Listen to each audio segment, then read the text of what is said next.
பொன்முடி என்கிற சீனியர்கிட்ட இருக்கக்கூடிய உயர்கல்வித்துறை பறிக்கப்பட்டு வரலாற்றில் முதல் முறையாக ஒரு தலித் உயர்கல்வித்துறை அமைச்சர். ஆளுநரோட எல்லாருக்கும் தகராறு இருக்குது. ஆனால் பொன்முடிக்கு முழுக்க முழுக்க அங்கே இருக்கக்கூடிய அதிகாரிகளோட கோஆப் பண்ணி போக முடியல. ஏகப்பட்ட புகார்கள். இலாக்கா நிர்வாக ரீதியாக அதை மாற்றுறாங்க. அது அவருக்கு பெரிய கோபம் தான். டிஆர் வராதுக்கு காரணம் அலட்சியம்தான். அலட்சியம் இதெல்லாம் ஒரு விஷயமா அப்படின்றது தான். அமைச்சரவை மாற்றத்தில் பெரிதும் விவாதிக்கப்பட்டது ஒன்று செஞ்சி மஸ்தான் நீக்கம், இன்னொன்று மனோ தங்கராஜ் நீக்கம். மந்திரி பதவி நீக்கிட்டு அப்புறம் அவர் போட்ட அறிக்கையில் கூட ஒரு இடத்துல கூட முதல்வருக்கு நன்றி சொல்லலை. அவர் இந்த அளவுக்கு தான் அவருடைய நாலேஜு அவருடைய செயல்பாடு என்பது இருக்குது. தலைமை சொன்ன பல விஷயங்களை அவர் கேட்கலை. தலைமைக்கு விரோதமாக தான் அவர் செயல்பட்டு இருந்தார். செஞ்சி மஸ்தானை பொறுத்த வரைக்கும் அவர் போன உடனே அங்கே விழுப்புரத்தில் கேக் வெட்டி கொண்டாடி இருக்கானுங்க. சரி, திரும்ப உதயநிதியை கொடுக்க போகிறாங்க. ஐபிட்ட இருந்தும் கேஎன்ஆர்ட்ட இருந்தும் அந்த துறைகளை வாங்கிட்டு உதயநிதியை கொடுக்க போகிறதா சொன்னாங்க. அவர் வேணான்னு சொல்லிட்டாரா? சீனியரோட பகச்சிக்க வேணாம் அப்படின்னு சொல்லிட்டாரோ?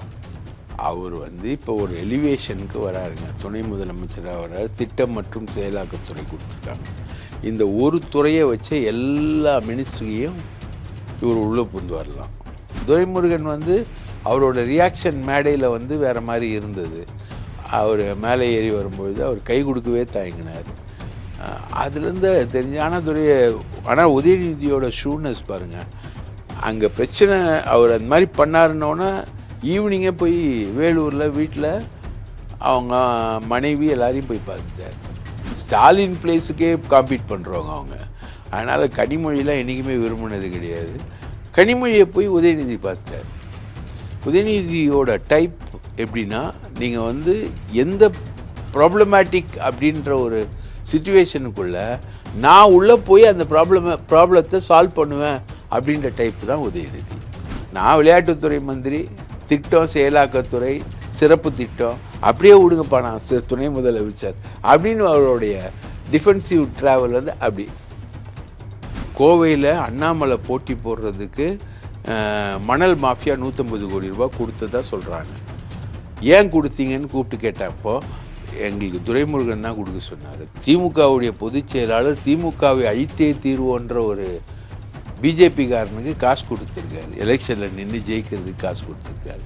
இதெல்லாம் முறியடித்தது செந்தில் பாலாஜி. சிறையில் இருந்துக்கிட்டே இவ்வளோ பிளே இருக்கும்பொழுதும் அதை முறியடிக்கிறது செந்தில் பாலாஜி தான். செந்தில் பாலாஜி மேலே கோபம். செந்தில் பாலாஜி வந்துட்டாரு, அமைச்சர் ஆகிட்டாரு. அண்ணாமலையும் நவம்பரில் வந்துடுவார் நினைக்கிறேன். ஸோ எப்படி இருக்கும் மீண்டும் அந்த கொங்கு அரசியல்? செந்தில் பாலாஜி வர்சஸ் அண்ணாமலைன்ற காலம். அண்ணாமலையாலாம் ஒன்றும் பண்ண முடியாது. பல்லு பிடுங்கினப்பாங்க. வண்டி ஸ்டார்டிங்லேயாவது கொஞ்சம் நிறுத்தலாம். வண்டி வேகம் பிடிச்சி போகும்போது நீ என்ன பண்ணி நிறுத்துவ? அதை தாண்டி ஒரு பிளண்டர் மிஸ்டேக்கை செந்தில் பாலாஜி பண்ணா வேணா நிறுத்தலாமே தவிர அண்ணாமலையில் அவங்க அப்பா வந்தால் கூட செந்தில் பாலாஜியை ஒன்றும் பண்ண முடியாது. ஒன்னிந்திய அரசியல் நேயர்களுக்கு வணக்கம். இன்றைய அரசியல் களம் நிகழ்ச்சியில் நம்மோடு இணைந்திருப்பது மூத்த பத்திரிகையாளர் நக்கீரன் பிரகாஷ் அவர்கள். சார் வணக்கம். வணக்கம் சார். அமைச்சரவை மாற்றம், உதயநிதி ஸ்டாலினுக்கு துணை முதலமைச்சர் பதவி, செந்தில் பாலாஜிக்கு மீண்டும் அதே இலாகா ஒதுக்கப்பட்டிருக்கு. செஞ்சி மஸ்தான் வெளில போயிருக்காரு, ஆவடி நாசர் உள்ளே வந்திருக்காரு. அமைச்சர் பொன்முடிக்கு உயர்கல்வித்துறையிலிருந்து ஃபாரஸ்ட்டுக்கு மாற்றப்பட்டிருக்கு. கோவிச்செல்வனுக்கு உயர்கல்வித்துறை கொடுக்கப்பட்டிருக்கு. மனோ தங்கராஜ் அமைச்சர் நீக்கப்பட்டிருக்காரு. ஸோ பல விஷயங்கள் நடந்திருக்கு. நீங்கள் இந்த அமைச்சரவை மாற்றத்தை எப்படி பார்க்குறீங்க? இந்த அமைச்சரவை மாற்றம் ஒரு திட்டமிட்ட ஒரு ஆப்ரேஷன். ஆதவ் அர்ஜுன் ரெட்டின்றவர் தலித்துகளுக்கு பிரதிநிதித்துவம் கொடுக்கணும்னு சொல்லிட்டு ரொம்ப பேசினார். இப்போது 4 தலித்துகள், அதுலேயும் கோவிச்செழியனுக்கு உயர்கல்வித்துறை, பொன்முடி என்கிற சீனியர்கிட்ட இருக்கக்கூடிய உயர்கல்வித்துறை பறிக்கப்பட்டு வரலாற்றில் முதல் முறையாக ஒரு தலித் உயர்கல்வித்துறை அமைச்சர். தமிழக வரலாற்றிலே இது வரைக்கும் இல்லை. 4 அமைச்சர்கள் எல்லாமே ஒரு நல்ல நல்ல துறைகள் அவர்களுக்கு கொடுக்கப்பட்டிருக்கு. அது ஒரு நல்ல டெவலப்மெண்ட்டு. உதயநிதி துணை முதலமைச்சர், அது ஒரு நல்ல டெவலப்மெண்ட்டு. செந்தில் பாலாஜியோட இன்டேக்கு, பல பேர் செந்தில் பாலாஜி அமைச்சராக்குங்க ஊன்னு கத்திக்கிட்டு இருந்தாங்க இணையதளங்களில். ஆக்காதீங்கன்னா ஆக்குங்க அவர் அவ்வளோ பெரிய ஊழல்வாதி, அவர் ஆக்குனாதான் திமுக அழிஞ்சு போகும், நீங்கள் ஆக்குங்க, அவரை ஆக்காமல் இருந்தால் எப்படிங்க? ஏங்க நீங்கள் ஆக்க மாட்டேன்றீங்க? கட்டாய செந்தில் பாலாஜி அமைச்சராக்குங்க, இப்படிலாம் ப்ரோப் கொடுத்துருந்தாங்க. அவரை அமைச்சர் பதவியிலிருந்து நீக்கிறதுக்காக பண்ண ப்ராப்பகண்டா ரொம்ப பெரிய ப்ராப்பகண்டா. அதில் வந்து ஒரு கட்டத்தில் வந்து சுப்ரீம் கோர்ட் தான் முடிவு பண்ணணும் போது அந்த வழக்கு மோசடி வழக்கு அதை பற்றி சுப்ரீம் கோர்ட் தான் முடிவு பண்ணணும் போது திடீர்னு அமலாக்கத்துறை உள்ள நுழைஞ்சு அது ஆப்ரேஷன் மலை அவர் டெல்லிக்கு போய் அமித்ஷாட்ட சொல்லி திடீர்னு கைது பண்ணார். உள்ளே பூந்து கைது பண்ணி அந்த இதுக்குள்ளே இன்டர்ஃபியரன்ஸ் கொடுக்குறாங்க. இப்படிலாம் பண்ணவர் அவருக்கு எதிராக நடந்த கேம்பெயின் வந்து குறிப்பாக சமூக வலைத்தளங்களில் மிகப்பெரிய கேம்பெயின். யாருக்குமே ஒரு இண்டிவிஜுவலுக்காக நடந்தது கிடையாது. இதுக்கு எல்லாத்துக்கும் ஒரே காரணம்னா கொங்கு மண்டலத்தில் அவர் வந்து அதிமுகவையும் பாஜகவையும் ஜெயிக்க விட மாட்டார். அதுக்காக நடத்தப்பட்ட ஒரு மிகப்பெரிய கேம்பெயின். அதை மீறி முறியடித்து உள்ளே உட்காந்து 400க்கும் அதிகமான நாட்கள் அவர் கஷ்டப்பட்டு அவர் வெளியில் வர்றார். அவரை வந்து அமைச்சராக இன்டேக் பண்ணுறாங்க. இது எல்லாமே வந்து ஒரு வெல் கால்குலேட்டட் மூவ், நல்ல திட்டமிட்ட இது. திமுக வந்து தன் மீது வைக்கப்பட்டிருந்த விமர்சனங்களுக்கு ஆரோக்கியமான ரீதியில் பதில் சொல்லுது. அது வந்து தலித் பிரதிநிதித்துவமாக இருக்கட்டும், செந்தில் பாலாஜி விஷயமாகட்டும், உதயநிதி ஸ்டாலின் துணை முதல்வராகட்டும், அப்போது திமுக மேலே வைக்கப்பட்ட விமர்சனங்களுக்கு அது ஒரு பெரிய ஒரு பதிலையும் வருங்காலத்தை நோக்கி ஒரு ஸ்டெப் எடுத்து வைக்கக்கூடிய ரீதியில் கன்ஸ்ட்ரக்டிவான ஒரு விஷயங்களை திமுக பண்ணியிருக்கு. இல்லை ஆரோக்கியமான வகையில் பதிலளிச்சிருக்கு அப்படின்றீங்க. ஆனால் வந்து வாரிசு அரசியல் அப்படின்னு வந்து சொல்கிறாங்க. அண்ணாமலை வந்து ரைசிங் சன்னில் ரைசிங் நெப்போட்டிசம் அப்படின்றாரு. வானதி சீனிவாசன் அதே சொல்கிறாங்க, அதிமுக அதே சொல்கிறாங்க. வாரிசு அரசியலுக்கு ஒரே எடுத்துக்காட்டு திமுக தான் அப்படின்னு சொல்லிட்டு திமுக உள்ள வாரிசுகள் எல்லாத்தையும் போட்டு உதயநிதி ஸ்டாலின் வரைக்கும் ட்ரீ போட்டு வரைஞ்சிருக்காங்க. அது நல்லதாக இருக்கும்னு நினைக்கிறீங்களா திமுகக்கு? ஏன் அது வந்து அந்த கட்சி தாங்க தீர்மானிக்கணும். ஒருத்தர் வந்து இப்போது என் வீட்டுக்கு வரணும், ஒருத்தர் வந்து ஒரு பொண்ணை வந்து நான் வந்து மருமகளாக ஏற்றுக்கணும் அப்படின்னா நான் தான் தீர்மானிக்கணும். ரைட்டுங்களா? இதில் நீ என் மருமகளை பற்றின கேரக்டருக்கு நீ வந்து பதில் சொல்ல முடியாது. ரைட்டா? அதிமுகவை எடுத்துக்கோங்க. எம்ஜிஆருக்கு அப்புறம் வந்தது யார்? ஜானகி. ஜானகிக்கு என்ன இருந்தது? நெப்போட்டிசம் இல்லையா ஜானகி வந்தது? எம்ஜிஆருக்கு ஜானகி யார் சொல்லுங்கள்? யார்? மனைவி. கணவனுக்கு அப்புறம் மனைவி வர்றதுன்னா இவர் சொன்னார் அவங்க நிலைக்கல, அதுக்கப்புறம் ஜெயலலிதா, அதுக்கப்புறம் எடப்பாடி, அப்படிதானே பார்க்குறாங்க. அவங்க நிலைக்கலன்றது வேறங்க. வந்தாங்கல்ல. சரி, ஜெயலலிதா யார் எம்ஜிஆருக்கு? கொள்கை பரப்பு செயலராக இருந்தாங்க. கட்சியில் அதுக்கு முன்னாடி நடிகையாக இருந்தாங்க. எம்ஜிஆரையும் ஜெயலலிதாவையும் இணைச்சி பேசியிருக்காங்களா இல்லையா? பேசினாங்களா இல்லையா? என்கிட்ட ஒரு சீனியர் அமைச்சர் சொன்னார், நான் வந்து கல்யாணம் பண்ண போகிறேன்னு எம்ஜிஆர் துடிச்சாரான் ஜெயலலிதாவை. அப்போது சீனியர் அமைச்சரோடு அவர் சொன்னார், நாங்கள்லாம் போய் தடுத்துட்டு ராமச்சந்திரன்னா ஜானகியோடு தான் இருக்கணும், இன்னொரு விதத்தில் பண்ணக்கூடாது அப்படின்னு நாங்கள்லாம் போய் தடுத்தோன்னு அவரே சொன்னார் என்கிட்ட. ஸோ ஜெயலலிதா யார்? That is different. ரைட்டுங்களா? இப்போ சிதம்பரம், கார்த்திக் சிதம்பரம் யார்? பாஜகவில் நீங்கள் எடுத்தீங்கன்னா அமித்ஷாவோட பையன் ஐசிசியோடைய பிரசிடெண்ட் ஆகிறா. கிரிக்கெட் விளையாட தெரியுமா அவனுக்கு? ஒரு பால் விளையாடி இருப்பான் அவன். ஜெயின்ஷா பிசிசிஐ தலைவர், அப்படியே ஐசிசியுடைய தேர்தலே இல்லாத ஒரு தலைவர். கிரிக்கெட்டுக்கும் அமித்ஷா பையனுக்கும் என்ன சம்பந்தம்? ஆனாரா இல்லையா? ராஜ்நாத் சிங்கோட பையன் ஆயிருக்காரு. பாஜகவுடைய தலைவர்கள் பசங்க எல்லாரும் அரசியலுக்கு வராங்க. ரைட்டுங்களா? இப்போது அரசியலுக்கு வர்றது, நிற்கிறது, போகிறது, இந்த விஷயங்களுக்குள்ளெல்லாம் வாரிசுன்ற கொஸ்டினே இல்லை. இப்போது நான் எங்கள் அம்மா அப்பாவுக்கு மகனாக பிறந்தேன்னா நான் வந்து எங்கள் அம்மா அப்பாவை தேர்ந்தெடுக்க முடியாது. ரைட்டா? I have no right. அவங்க வேணால் ஒரு செகண்ட் ஷோ சினிமாவுக்கு போயிட்டு என்னை அவாய்ட் பண்ணிட்டு போகலாம். ஆனால் எனக்கு அந்த தேர்ந்தெடுக்கிற உரிமையே கிடையாது, சாய்ஸே கிடையாது. ரைட்டா? ஸோ வராங்க. டிஆர் பாலு பையன் வராரு, டிஆர்பி ராஜா வராரு, ஒவ்வொரு இப்போது துரைமுருகன் பையன் வரலையா? அதே மாதிரி பெரியசாமி பையன் வரலையா? யார் பையங்க வரல? இப்போது எடப்பாடி பையன் மிதுன் அரசியல் இல்லையே. அவர் வந்து அரசியலில் இல்லை. நான் இப்போ உங்களுக்கு சொல்கிறாங்க இந்த காணொளி மூலமாக, அவரை அரசியலுக்கு கொண்டு வர ஒரு சந்தர்ப்பம் கிடைச்சா எடப்பாடி விட மாட்டார். அதான் அவருடைய லைஃப் ஏமே. எப்படியாவது மிதுன் அரசியலுக்கு கொண்டு வந்துடணும் அப்படின்னு. மிதுன் பண்ணாத ஏடிஎம்கே ஆக்டிவிட்டீஸே கிடையாது. முழுக்க முழுக்க ஏடிஎம்கேவை இயக்கிறது மிதுன் தான். எல்லா பிஸ்னஸ் டீலிங்கும் மிதுன் தான். அதே மாதிரி வேலுமணி பையன், எல்லா பிஸ்னஸ் டீலிங்கும் வேலுமணியுடைய பையன்தான். அவர் தான் பண்ணுறாரு. இப்போ சமீபத்தில் கல்யாணம் ஆச்சு. அவர் தான் எல்லா பிஸ்னஸ் டீலிங்கும் பண்ணுறாரு. ஆஸ்திரேலியா, இந்தோனேஷியா, அவர் போகாத நாடுகளே கிடையாது. அங்கே வந்து வேலுமணி பணம் முதலீடு செய்யப்படாத இடங்களே கிடையாது. எல்லாத்தையும் அவர் தான் பார்த்துக்கிறார். அதே மாதிரி எடப்பாடியுடைய பிஸ்னஸ் டீலிங் முழுக்க முடிக்கிறது வந்து மிதுன், ரைட்டுங்களா? மிதுன் இல்லாமல் எடப்பாடி கிடையவே கிடையாது. மிதுன் இல்லாமல் நீங்கள் யாராவது கேட்டு பாருங்கள், ஏடிஎம்கேல நல்லா எடப்பாடி கிட்ட நெருக்கமாக இருக்கிறவங்களை கேட்டு பாருங்கள், மிதுன் யார், மிதுனோட ரோல் என்ன? இல்லை, ஆஃப் த ரெக்கார்டாக இருக்கலாம் சார். நான் சொல்கிறது ஒரே மேடையில் அப்பா முதலமைச்சர், பையன் துணை முதலமைச்சர் அப்படின்னா வெளியிலேருந்து பார்க்குறவங்களுக்கே ஒரு போர்ட்ரையல் வந்து எதிர்க்கட்சிகள் சொல்கிற போர்ட்ரையல் வந்து ஓகே ஆமாம் தான் போல் அப்படின்ற மாதிரி ஆகிடும். அதான் சார் நான் கேட்குறது, ஜானகி யார், ஜெயலலிதா யார், ரைட்டா? இன்றைக்கி நடந்துக்கிட்டு இருக்கு. இவரால் முடியல. ஏன்னா திமுக மேலே இந்த விமர்சனம் வைக்கும்போது மிதுனை கொண்டு வர முடியல. இதே வேறு மாதிரி ஒரு லெவலில் ஒரு கட்சி வந்ததுன்னா அவர் மிதுனை கொண்டு வந்திருப்பார். பார்த்துட்டு இருக்காருன்றீங்க.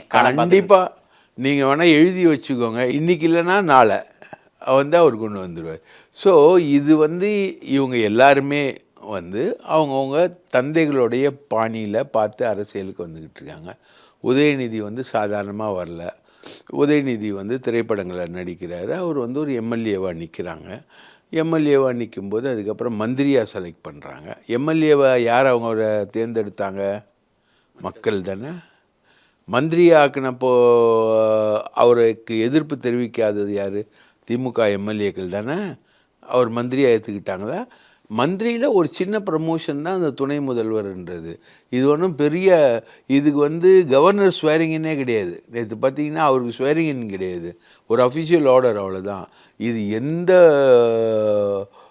அதிகாரமும் மிக்க விஷயங்கள்லாம் கிடையாது. துணை முதலமைச்சர் இது வந்து ஒரு சால்ஜாப்பு பதவின்னு யார் சொல்லியிருக்கா உங்களுக்கு இதுக்கு முன்னாடி?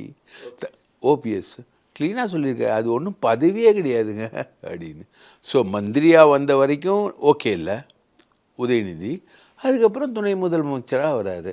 வாரிசு அரசியலாக வராரா, திமுக கட்சி தலைவராக வராரா? திமுக இளைஞரணி செயலாளர் வந்திருக்காரு. திமுக கட்சி தலைவராக வராரா, முதல்வராக வராரா? அடுத்து என்ன சார்? ஆப்வியஸாக அதானே சார். அடுத்து திமுக தலைவர், அடுத்து முதல்வர், அதானே. அதையும் யார் தீர்மானிக்கணும்? அந்த கட்சி எம்எல்ஏக்கள் தானே. ஜெயலலிதாவை யார் தலைவராக தேர்ந்தெடுத்தா? அந்த கட்சி எம்எல்ஏக்கள் தானே. எடப்பாடியை யார் பொதுச் செயலாளராகினா? 2600 பொதுக்குழு உறுப்பினர்கள் தானே. ஓபிஎஸ் அவங்க தேர்ந்தெடுக்கல, எடப்பாடியை தானே தேர்ந்தெடுத்தாங்க. அதே மாதிரி உதயநிதின்றது வந்து இது ஜனநாயகத்தில் பாப்புலர் சாய்ஸ் அதுவாக இருந்ததுன்னா நீங்கள் அதை ஒன்றும் பண்ண முடியாது. துரைமுருகன் அதை ஏற்றுக்கிட்டாரா? துரைமுருகன் ஏற்றுக்கிட்டாரான்னு கேட்குறேன். துரைமுருகன் நேற்று ஏற்றுக்கிட்டாரா? ஏற்றுக்கிட்டு கை கொடுக்குறாரு. தயக்கத்தோடு தான் கை கொடுக்குறாரு மேடையில். விஷம சிரிப்புன்னு போட்டிருந்தீங்கன்னு நினைக்கிறேன். ஆமாம், விஷம சிரிப்புன்னு நான் போட்டிருந்தேன்.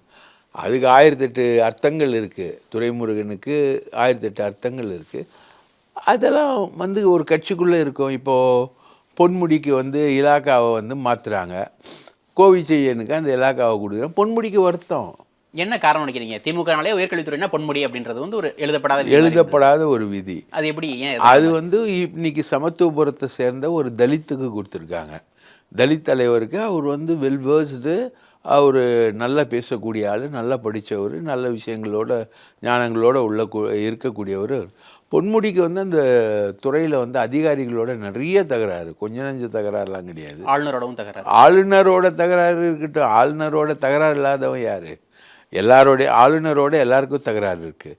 ஆனால் பொன்முடிக்கு வந்து முழுக்க முழுக்க அங்கே இருக்கக்கூடிய அதிகாரிகளோட கோஆப் பண்ணி போக முடியல. ஏகப்பட்ட புகார்கள், பிரச்சனைகள். அதனால் அவர் மாற்றுறாங்க. இலாக்காவை வந்து நிர்வாக ரீதியாக அதை மாற்றுறாங்க. அது அவருக்கு பெரிய கோபம் தான். அவருக்கு வேறு ஏதாவது ஒரு பவர்ஃபுல்லாக கொடுப்பாங்கன்னு பார்த்தாங்க. வனத்தை கொடுத்துட்டாங்க. கிட்டத்தட்ட பனிஷ்மெண்ட் மாதிரியா பொன்முடிக்கு? பனிஷ்மெண்ட் இல்லை, லெஸ் இம்பார்ட்டன்ட் போர்ட்ஃபோலியோ.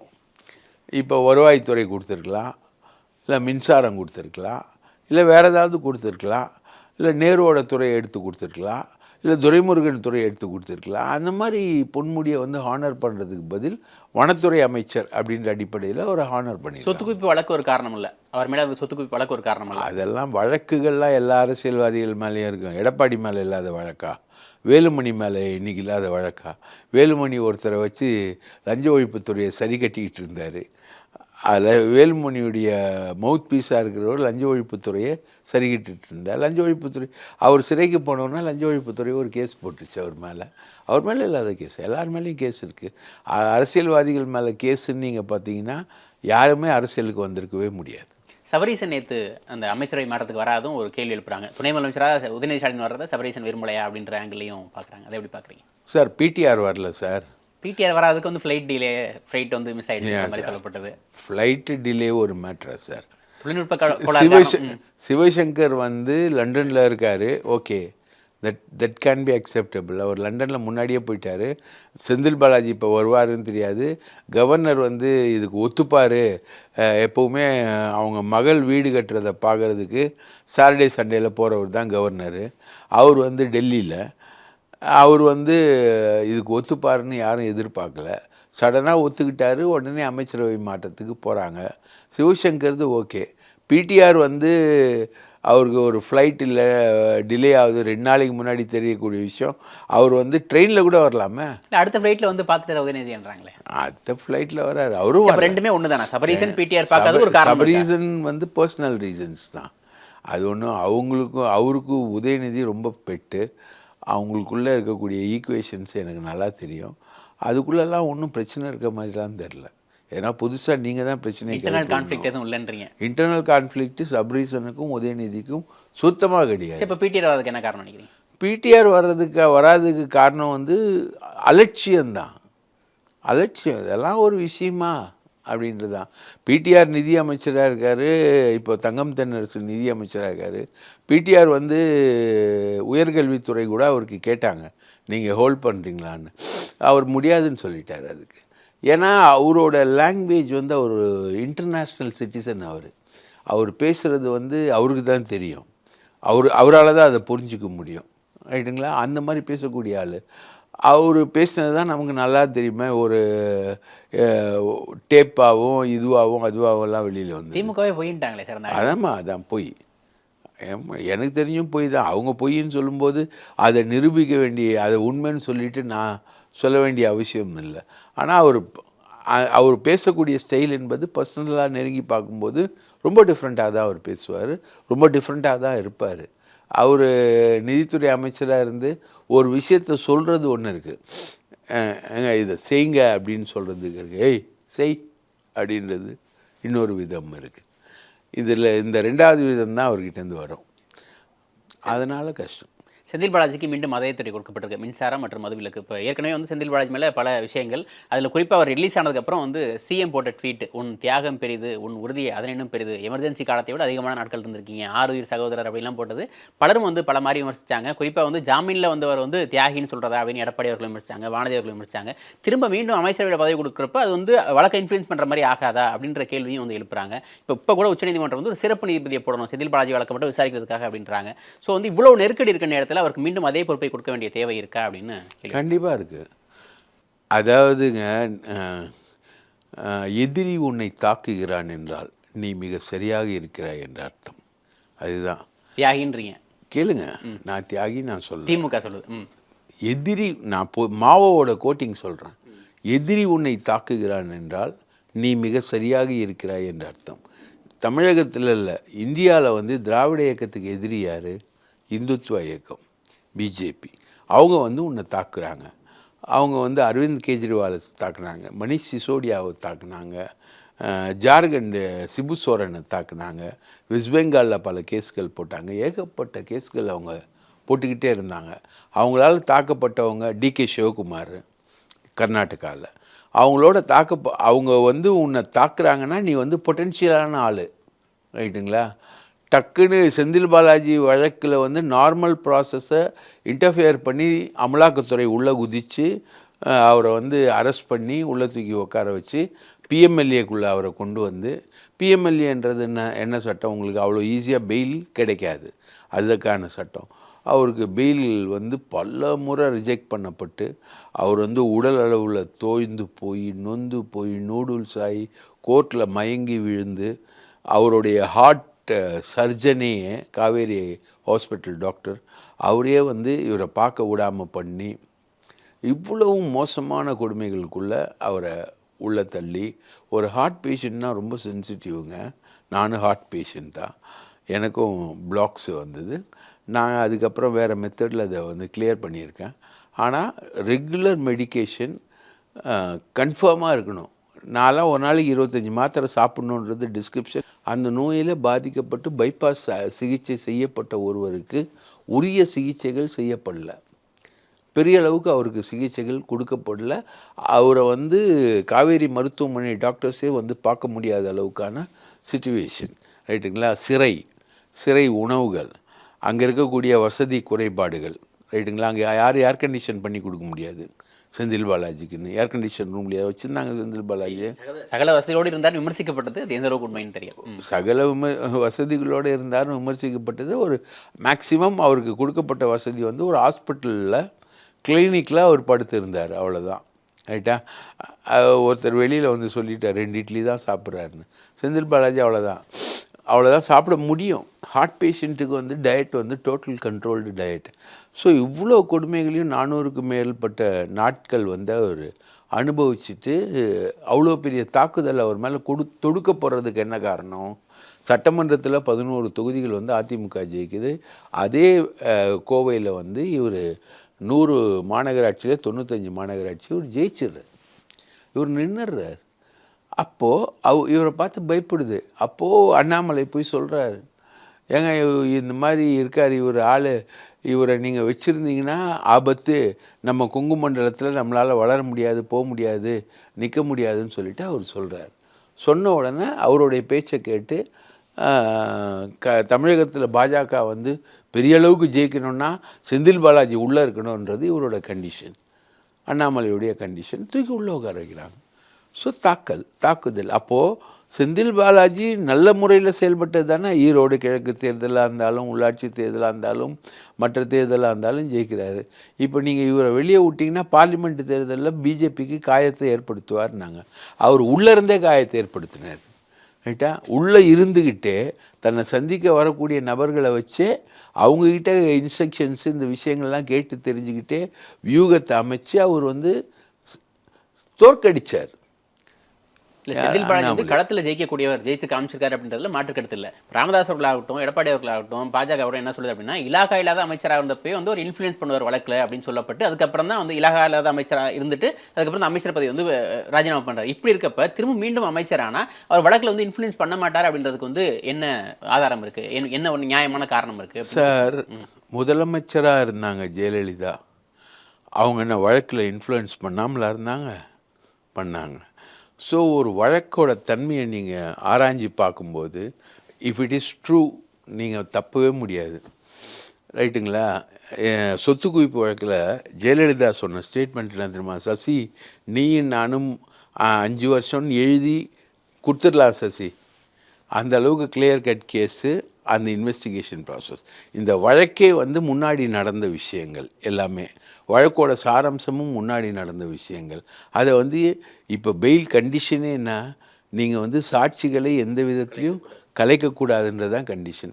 அப்போ எப்படி இவர் போய் இன்றைக்கி கூட அமலாக்கத்துறையில் ஆஜராகிருக்காரு, கொடி இல்லாத காரில் தான் போயிருக்காரு, ஆஜராகிட்டு போய் கையெழுத்து போட்டு வந்திருக்காரு. ரைட்டுங்களா? ஸோ இப்போது அமைச்சராக இருந்து அவர் என்ன டிஸ்டர்ப் பண்ண முடியும்? ஒன்றும் முடியாது. அங்கே என்ன சாராய கடையாக வச்சுருக்காங்க? கோர்ட் கேம்பஸ் தானே அது. சாராயத்துறை அமைச்சர் போயிட்டு என்ன பண்ணிட முடியும்? இல்லை மின்சாரத்துறை அமைச்சர் வந்து கோர்ட் நடக்கும்போது கரண்ட்டை கட் பண்ண முடியுமா? முடியாது. அது என்ன சாட்சியை இன்ஃப்ளூயன்ஸ் பண்ண முடியும்? அவர் வெளியில் வந்தாலே சாட்சிகளை மீட் பண்ண முடியும், பேச முடியும். இன்றைக்கி நவீன காலகட்டம், வாட்ஸ்அப்லேருந்து டெலகிராம் வரைக்கும் இருக்குது. பேசினதை கூட நீங்கள் கண்டுபிடிக்க முடியாது. அந்த அளவுக்கு இன்றைக்கி வந்து சாஃப்ட்வேர் இன்ஸ்ட்ருமெண்ட்ஸு, தொலைத்தொடர்புகள் வந்து அதிகமாக இருக்குது. இன்றைக்கி போயிட்டு நீ வந்து டிஸ்டர்ப் பண்ணுவார்னா கிடையாது. உண்மை உங்கள் பக்கத்தில் இருக்குதுன்னா ஆட்டோமேட்டிக்காக செந்தில் பாலாஜி அந்த வழக்கில் கன்விக்ட் ஆவார். அதனால தான் நீதிமன்றம் வந்து ஷ்ரூடாக ஒரு தனி நீதிபதியை போடு, அவருக்கு தனி நீதிபதியோட ப்ராசஸ்க்குள்ளே ஏற்கனவே இருக்கக்கூடிய நீதிபதி 23 வழக்குகளை விசாரினா தனி நீதிபதியை போடுன்றாங்க. சார், நீங்கள் ப்ரூவ் பண்ணுங்கள் சார். உங்களுக்கு உங்ககிட்ட வழக்கறிஞர்கள் இருக்காங்க. எவ்வளோ பெரிய வழக்கறிஞர்களை வச்சு எங்கெங்கே சுப்ரீம் கோர்ட்லலாம் போகிறீங்க. பல கோடி ரூபாய் செலவு பண்ணுறாரு வேலுமணிலாம். எத்தனை கோடி ரூபாய் செலவு பண்ணாரு தெரில சுப்ரீம் கோர்ட்டில். செந்தில் பாலாஜி கேஸ்க்காக. ஆமாம், அவ்வளவும் செலவு பண்ணுறீங்க. நீங்கள் போங்க, திரும்ப பண்ணுங்க. செந்தில் பாலாஜி கேஸில் ஏன் விடுறாங்க? அந்த பிஎம்எல்ஏ சட்டப்படி இவங்க தொடர்ந்த வழக்கு வந்து மெயின் வழக்குலேருந்து நீங்கள் ஒரு பிரிவு எடுத்து தொடர்றீங்க. 200 கோடி 250 கோடி ரூபாய் இருக்குதுன்றீங்க. அவர் வந்து பணத்தை வந்து உதயநிதிக்கு கொடுத்தாரு, சபரீசனுக்கு கொடுத்தாருலாம் கதை விட்டீங்க. ரைட்டா? முதல் குடும்பத்துக்கு கொடுத்தாரு. நீங்கள் ஒன்றுமே இல்லை. உங்களால் கேஸை நவுத்தி கொண்டு போக முடியல, இன்வெஸ்டிகேஷனை ஆரம்பிக்கவும் முடியல. இன்றைக்கி வரைக்கும் அவரோட தம்பியை பிடிக்க முடியல.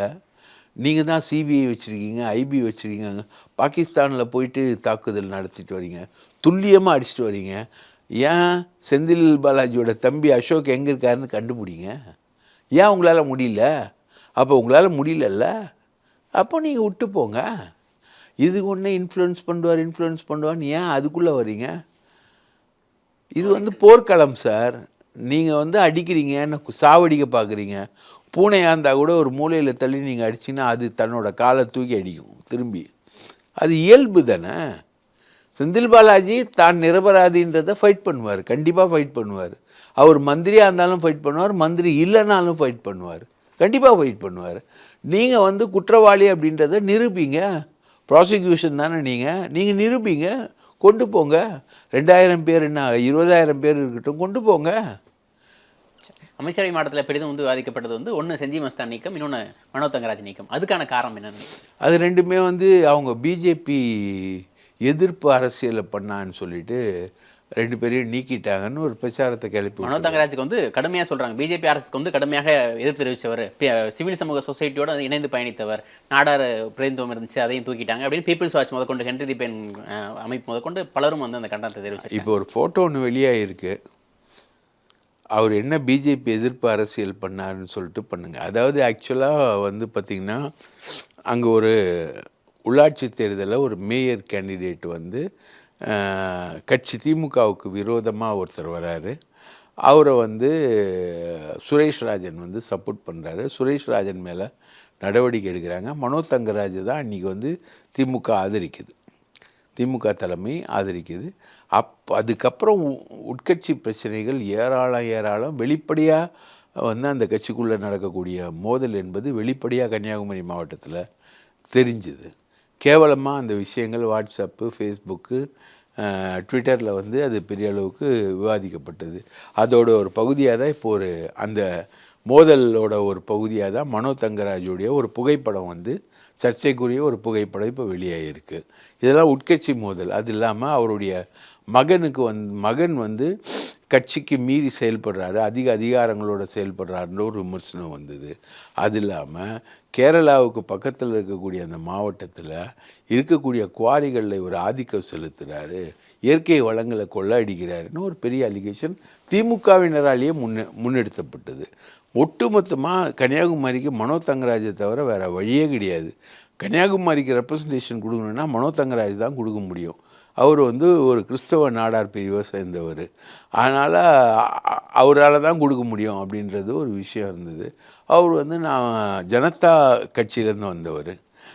அவர் வந்து மந்திரி பதவி நீக்கிட்டு அப்புறம் அவர் போட்ட அறிக்கையில் கூட ஒரு இடத்துல கூட முதல்வருக்கு நன்றி சொல்லலை. அவர் இந்த அளவுக்கு தான் அவருடைய நாலேஜு, அவருடைய செயல்பாடு என்பது இருக்குது. தலைமை சொன்ன பல விஷயங்களை அவர் கேட்கலை, தலைமைக்கு விரோதமாக தான் அவர் செயல்பட்டு இருந்தார். அதனால் அவர் மேலே கை வைக்கிறாங்க. செஞ்சி மஸ்தானை பொறுத்த வரைக்கும் அவர் போன உடனே அங்கே விழுப்புரத்தில் கேக் வெட்டி கொண்டாடி இருக்கானுங்க. மாவட்ட செயலர் பதவியும் பறிப்பு, அமைச்சர் பதவியும் பறிப்பு. ஆமாம், ஏற்கனவே அங்கே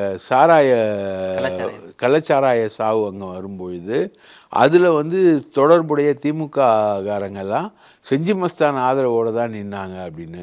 அது இல்லாமல் அவருடைய உறவினர் ஒருத்தர் ரிஸ்வான்னு ஒருத்தர் இருக்கார், அவர் மேலே வந்து ஏகப்பட்ட சார்ஜஸ் வந்து வேலை வாங்கி கொடுக்குறான்னு ஏமாத்தினார், போனார் வந்தார்னு செஞ்சி மஸ்தான் மேலே இருக்குது. ஸோ இந்த சார்ஜஸ் வந்து இருக்குது. இப்போது வந்து 35 சம்திங் தான் மினிஸ்டர்ஸ் இருக்க முடியும். அதோட எண்ணிக்கை. அப்போது இவர் உள்ளே வராரு, செந்தில் பாலாஜி உள்ளே வராரு, இன்னும் 2 மினிஸ்டர்ஸ் வந்து உள்ளே எடுக்கிறாங்க. அப்போது 3 பேரை வெளியேற்றணும் அப்படின்னும்போது 3 பேரை வெளியேற்றுறான். அண்ணன் முன்னாள் வனத்துறை அமைச்சராக இருந்தார் இல்லைங்களா, ராமச்சந்திரன். அவர் வந்து அண்ணன் ஜக்கி வாசுதேவோட ரொம்ப க்ளோஸு.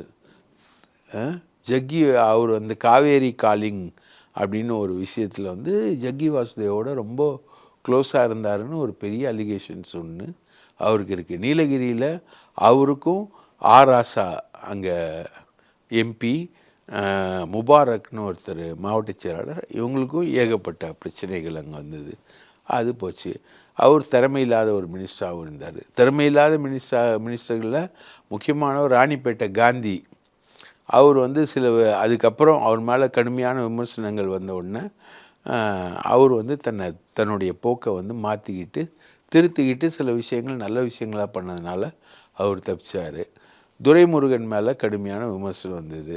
அவர் மேலே இப்போ நடவடிக்கை எடுக்க வேண்டாம். இப்படி ஒரு கண்டிஷன் சொல்கிறாங்களே சார், சுரங்கத்துறையை கொடுக்குறதா இருந்தால் துணை முதலமைச்சர் பதவி உங்களுக்கும் கொடுக்குறோம், சுரங்கத்துறை கொடுக்க மாட்டீங்க அப்படின்னா துணை முதலமைச்சர் கிடையாது அப்படின்னு சொன்னாங்க. அதனால வந்து துரைமுருகன் வேறு வழி இல்லாமல் விட்டாரு அப்படின்னு சொல்கிறாங்களே. அப்படிலாம் இல்லை.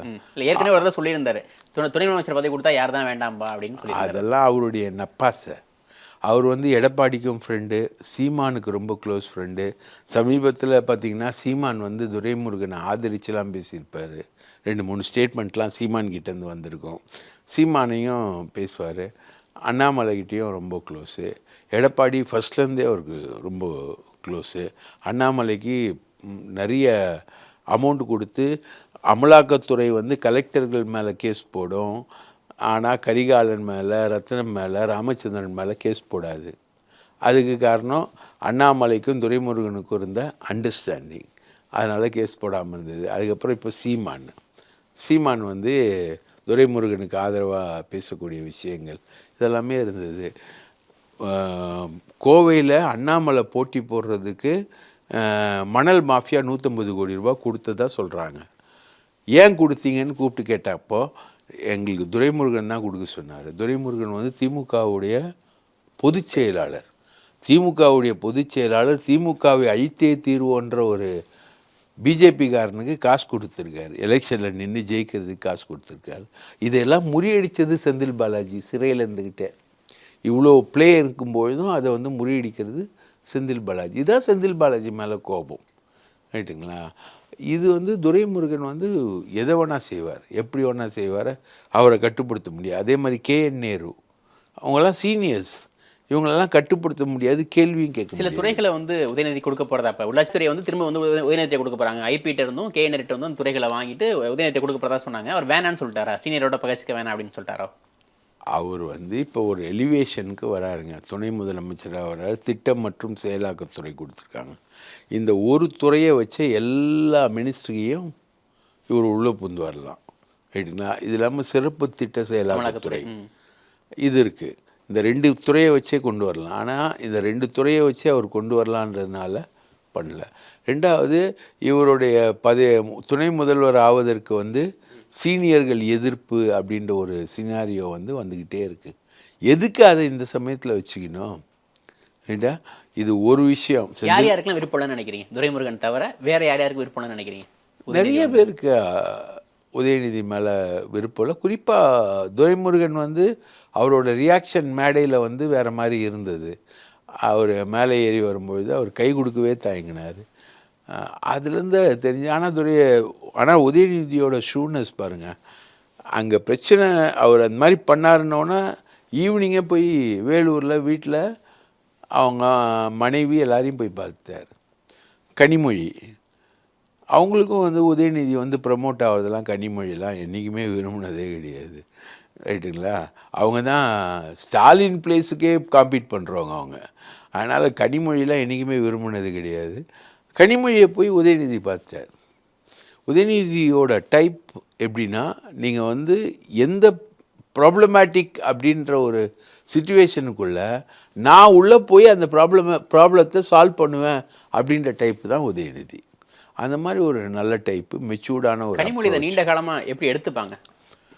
கனிமொழிக்கு வேறு ஆப்ஷன்ஸ் கிடையாது. அவங்களுக்கு உரிய மரியாதை கொடுத்துருக்காங்க. மகளிர் அணியில் உரிய மரியாதை கொடுத்துருக்காங்க. தூத்துக்குடி எம்பியாக இருக்காங்க. டெல்லியில் வந்து திமுகவுடைய முகமாக வச்சுருக்காங்க. அவங்களுக்கு உரிய மரியாதையை அவங்க கொடுக்குறாங்க. இப்போது அழகிரி வச்சுக்கோங்களேன். அழகிரியோடைய மகன் வந்து உடல்நிலை சரியில்லாமல் இருந்தால் சிஎம் இத்தனை தடவை போய் பார்த்தாருங்க. ஸோ அந்த ஃபேமிலி ரிலேஷன்ஷிப்பு, அந்த கால்குலேஷன்லாம் சிஎம் ரொம்ப முதல்வர் ஸ்டாலின் வந்து ரொம்ப பர்ஃபெக்டாக ஹேண்டில் பண்ணிட்டு போகிறாரு. அதே மாதிரி தான் இன்டர்ன் உதயநிதியும் ஹேண்டில் பண்ணிட்டு போகிறாங்க. ஸோ அந்த கட்சியுடைய ஒட்டுமொத்தமாக எதிர்ப்புன்றதெல்லாம் வெளிப்படையாலாம் யாராலையும் எதிர்ப்பை தெரிவிக்க முடியாது, காட்டவும் முடியாது. ஆனால் உள்ளுக்குள்ளே இருக்கும், மனசுக்குள்ளே உண்மையிலேயே எதிர்ப்பு என்பது இருக்கும், சீனியர்களுக்கும் இருக்கும். ஆனால் இந்த முறை உதயநிதியோட எலிவேஷனில் அவர் எந்த சீனியரையும் டச் பண்ணல. நான் விளையாட்டுத்துறை மந்திரி, திட்டம் செயலாக்கத்துறை, சிறப்பு திட்டம் அப்படியே விடுங்கப்பா, நான் துணை முதலமைச்சர் அப்படின்னு அவருடைய டிஃபென்சிவ் ட்ராவல் வந்து அப்படி. செந்தில் பாலாஜி வந்துட்டாரு, அமைச்சர் ஆகிட்டாரு. அண்ணாமலையும் வந்து நவம்பரில் வந்துடுவார்னு நினைக்கிறேன். ஸோ எப்படி இருக்கும் மீண்டும் அந்த கொங்கு அரசியல், செந்தில் பாலாஜி வர்சஸ் அண்ணாமலைன்ற காலம்? அண்ணாமலையாலாம் ஒன்றும் பண்ண முடியாது. பல்லு பிடுங்கினப்பாங்க. ஃபஸ்ட்டு ரியாக்ஷன் எங்கே வரணும்? செந்தில் பாலாஜி அமைச்சர் ஆகும்போது வரணும். ரெண்டாவது ரியாக்ஷன் எங்கே?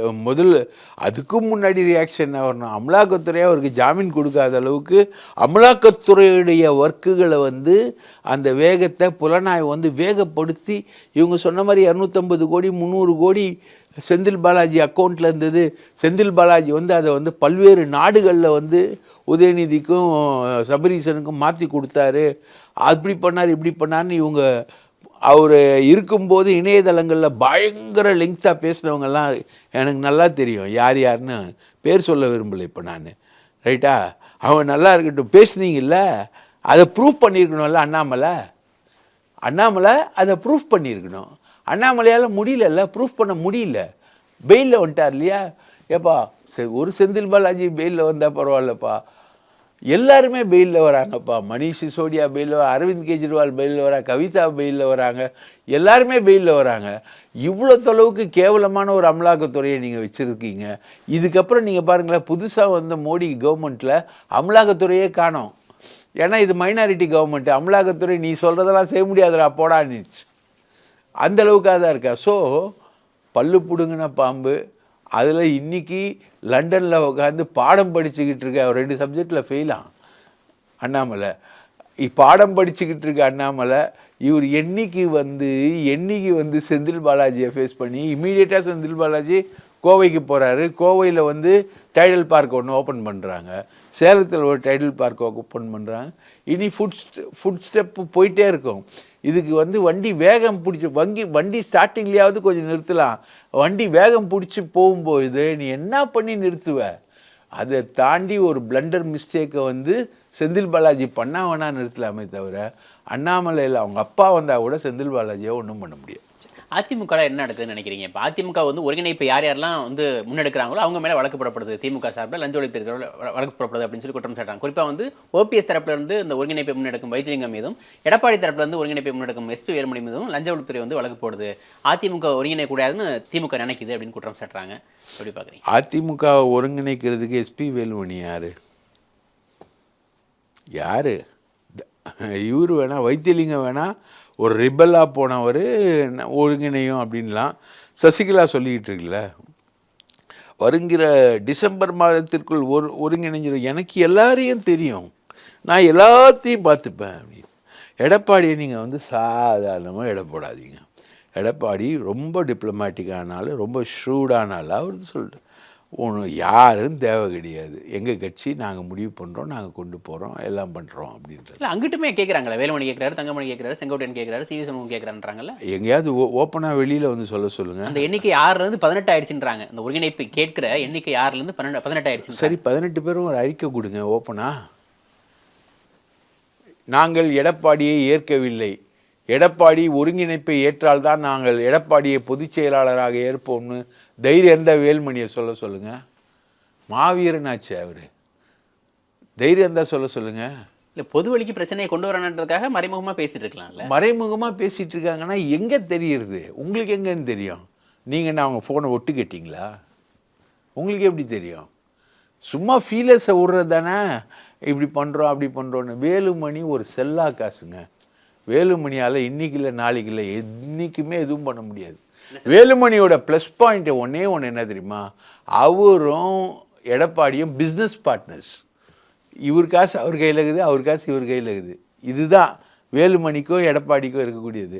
மற்றபடி வேலுமணின்றது சுத்தமான 100% செல்லாத காசு.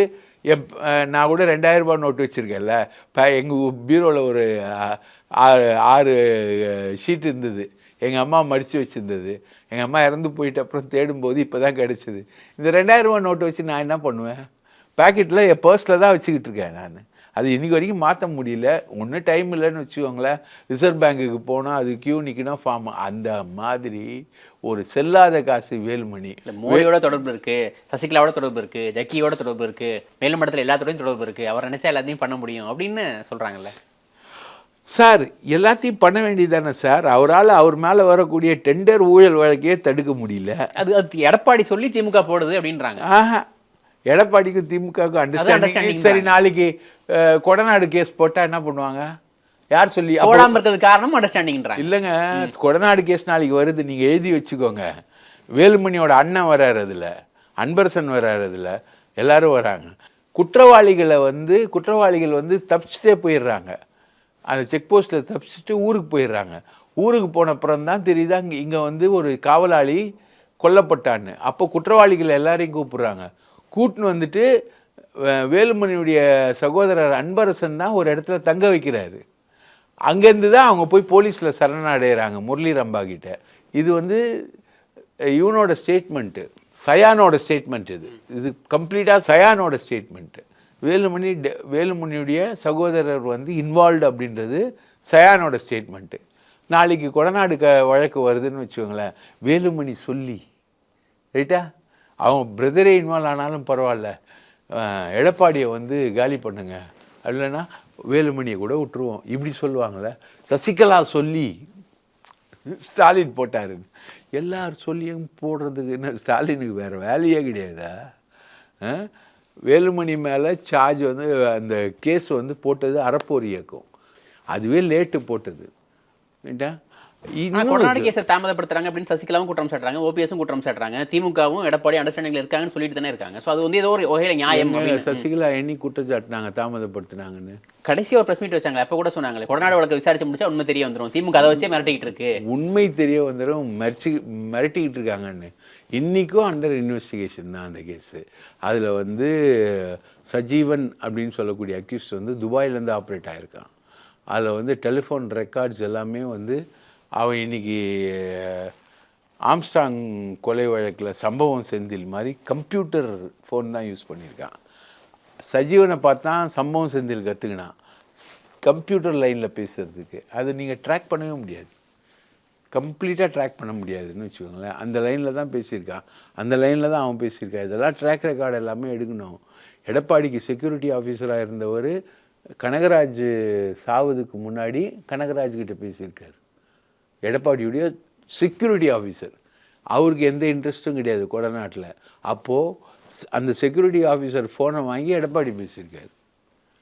ரைட்டா? அந்தளவுக்கு எனக்கு தெரிஞ்சே என்ன மாதிரி ஒரு ஊடகவியலாளரோட சிற்றறிவுக்கு தெரிஞ்சே இவ்வளோ வந்திருக்கு. அதுக்குள்ளே இன்னும் இருக்குது, நிறைய இருக்குது, நிறைய இன்கிரிமினேட்டிங் எவிடன்ஸ் வந்து அதுக்குள்ளே இருக்குது. வேலுமணி நினச்சாலும் எடப்பாடி ஒன்றும் பண்ண முடியாதுன்றீங்க?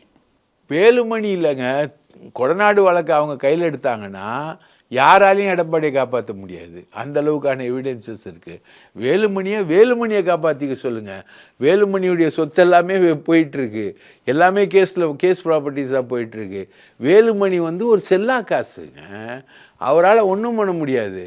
அவர் வந்து வேறு யாரை வேணால் தூண்டி விட்டு சும்மா சமூக வலைதளங்களை கத்த வைக்க முடியுமே தவிர வேலுமணியால் ஒன்றும் பண்ண முடியாது. எடப்பாடி நான் சேலஞ்ச் பண்ணுறேங்க, வேலுமணியால் ஒன்றும் பண்ண முடியாது. எடப்பாடி வந்து இப்படி ஒரு டாக்டிக்ஸை பயன்படுத்துறாரு. யாரெல்லாம் வந்து ஒருங்கிணைப்பு முன்னெடுக்கிறாங்களோ அவங்க மாவட்டத்தில் அவங்களுக்கு எதிராக இன்னொருத்தரை தூண்டி விட்டு அவங்கள வளர்க்க ட்ரை பண்ணுறாரு எடப்பாடி அப்படின்ற. அது பண்ணுவார். இப்போது ராஜேந்திர பாலாஜி இருக்காங்க, ராஜேந்திர பாலாஜிக்கு எதிராக ராஜவர்மன் ஒருத்தரை தூண்டி விட்டு, இதெல்லாம் மித்துன்னு இருக்கார்ல அவரோட புள்ள, அவர் பண்ணக்கூடிய வேலைகள். எடப்பாடி, தங்கமணி, வேலுமணி இவங்களுக்கு எதிராலாம் தூண்டி விட்டு சில பேரெல்லாம் ட்ரை பண்ணுவாங்க. அதெல்லாம் இயல்பு அரசியலில். ஜெயலலிதாவே 2 பேரை வச்சுருப்பாங்க, ஒரு மாவட்டத்தில் ஒருத்தரை தூக்கிட்டு ஒருத்தரை போடுவாங்க. எடப்பாடியை வந்து மாவட்ட செயலாளராக போடுறதுக்கு முன்னாடி ஒருத்தரை மாவட்ட செயலாளராக போடுறாங்க சேலம் புறநகரில். அவர் வந்து ஒரு லாரி விபத்தில் சாவுறாரு, ரைட்டுங்களா? அவரு தான் வந்து கனகராஜன் இப்போ செத்து போனானே, அவனுக்கு ரொம்ப க்ளோஸ். அந்த அந்த விஷயத்துலேயும் கனகராஜ் சம்மந்தப்பட்டிருக்கானான்றது ஒரு பெரிய கொஸ்டின் அது. அந்த மாதிரி அதுக்கப்புறம் தான் எடப்பாடியை போடுறாங்க. அந்த மாதிரிலாம் நிறைய விஷயங்கள் வந்து அதிமுகவில் நடக்கும், திமுகலையும் நடக்கும். ஒருத்தர் போனால் இன்னொருத்தரை கொண்டு வருவாங்க, இன்னொருத்தர் போனால் இன்னொருத்தரை கொண்டு வருவாங்க. செக்ஸ் அண்ட் பேலன்ஸ் வந்து இருக்கும், எல்லா கட்சியிலையும் இருக்கும். ஆனால் எது எப்படி இருந்தாலும் ஒருங்கிணைப்பு வந்து எடப்பாடி விரும்ப மாட்டார், அது வாய்ப்பு இல்லை அப்படின்ட்டு. ஒருங்கிணைப்பை எடப்பாடி என்றும் ஏற்றுக்கொள்ள மாட்டார், அதற்கான வாய்ப்பே இல்லை. எடப்பாடி வந்து அவரோட மகனை ப்ரொஜெக்ட் பண்ணுறதுல இருக்கார். அவரோட மகனை ப்ரொஜெக்ட் பண்ணுறதுனால எடப்பாடி ஒருங்கிணைப்பை ஏற்றுக்க முடியாது. எடப்பாடி தான் அதிமுக அப்படின்ற ஒரு ட்ரெண்டு வந்தால் தான் அதுக்கு அடுத்தது வாரிசுக்கு வர முடியும். நன்றி சார், உங்களோட நேரத்தை உங்களுக்கு பகிர்ந்ததுக்கு மிக்க நன்றி. வாய்ப்பளித்ததற்கு மிக்க